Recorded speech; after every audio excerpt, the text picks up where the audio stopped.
All right, questions for Coach Stevens. Start with Mark Murphy.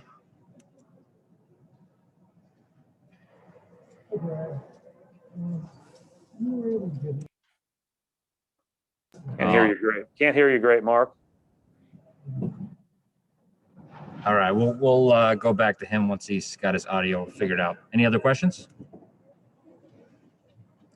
Any questions, I should say. John Corrales. Brad, we don't often see the bigs passing to one another like they did tonight there down the stretch. I know some of that was against the zone, but is that kind of a sign that these guys are starting to figure things out? Well, I think it's the benefit of playing that big lineup together early, right? I mean, we all know that it wasn't, the numbers weren't good in the first 2 or 3 weeks of the season, but, we won a lot of those games. We talked about that. And so I think they just got better. They got a better feel for playing with one another. I thought that changed a little bit, in the past few weeks. And so, I still think that we have to, it's tough when they have a guy like Gallinari in there at the end of the game and we're trying to match up and maintain our coverages and still get out the shooters and all that with a double big lineup. But we also, on the other end of the floor, we're able to take advantage, as you said, of the, catches at the elbow and the high-low, both in the zone and in the man. So both Theis and Tristan were excellent when they played together today, I thought. Tim Bontemps. Hey, Brad, I was just curious if you had an update on Aaron after he had to leave the game early in the fourth. I was told he could go back in, Tim. So I don't know what that means other than they felt good enough to let him back in. They wouldn't have done that if there was any long-term concern. So that's good news. Dan Roche. Hi, Brad. Just a thought on what you saw of Kemba Walker tonight. Yeah, Kemba's been really good. We've struggled through this stretch, right? And there's been a lot of angst and a lot of talk. But, in 3 of the last 4 games Kemba's played, we've won. And in all 4 games, he's played pretty darn well. And, if you see kind of this, you can tell he's really coming. And so that's a real positive for our team. And, he was by far our best player in Washington. And then he was good against Denver. And then, I thought he was terrific tonight and took on a challenge of chasing Young all over the place too, which he ended with 31. But, I thought the first 3.5 quarters, we guarded him pretty well. Gary Washburn. Hey, Brad's just going to talk about the team's approach to begin the game. It just seemed like you guys were more focused defensively, contesting their shots at the rim, getting some block shots. It just seemed like the energy was there and it kind of carried over. Yeah, and we looked fresher. We had 2 starters back. I mean, I think that some of that stuff is like, you expected to play better tonight.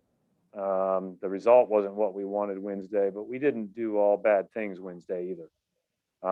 We looked a little bit more like ourselves. We protected the paint a lot better. We got back in transition a lot better.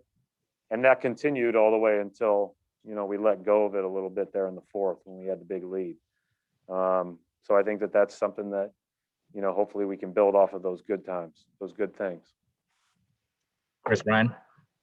Yeah, I wanted to get you expand a little bit upon that because it seemed like the effort was really good early on, but it was sustained throughout. And the challenge obviously has been getting big wins and then getting big wins after that. Do you feel like this is going to be different because of how you guys won? Well, we have tough opponents. I mean, winning an NBA game is really hard. So, we could play really well on Sunday and get beat. These guys are talented, really well coached. It's just the way it goes. But the difference between this stretch coming up, other than Wednesday, is that, knock on wood, we have some of our guys back. Obviously, we won't have Smart, but very rarely it feels like in this stretch have we gone game to game where we have a similar rotation or a similar lineup. And I think that's challenging for guys to get into their own rhythm, and it's challenging for a team to ever build on anything. And so hopefully we can build on playing well. Whether that means we win or lose, I don't know. We'll find that out, but hopefully we start putting together games where we play well back to back to back. go from there. And I do think continuity will help us. John Krause. Brad, back to Kemba. It seems like him coming off of those days off where he's not playing the back end of a back-to-back, that game after that, he's really been good. Does that increase the temptation to play him more? Does that increase him saying, hey, play me more? He feels great. I mean, I think the max of what he would play, in any time in the near future is what he played tonight. If they come back and send that game into overtime, I'd probably pull him. We probably don't finish with him. But I know this sounds crazy, but that extra night off, there's a reason he looks fresher, right? Like that just helped. And Theis too, like Theis just looked different tonight than even he had. And he always gives us good bounce. But we've talked about this stretch, and so I think any night that those guys get, they're probably going to have a little bit extra bounce in their step. But I thought Kemba's been great in the last week, and obviously that's been a little under the radar with our Chronicles struggles. All right, we'll wrap it up right there. Thanks, Coach.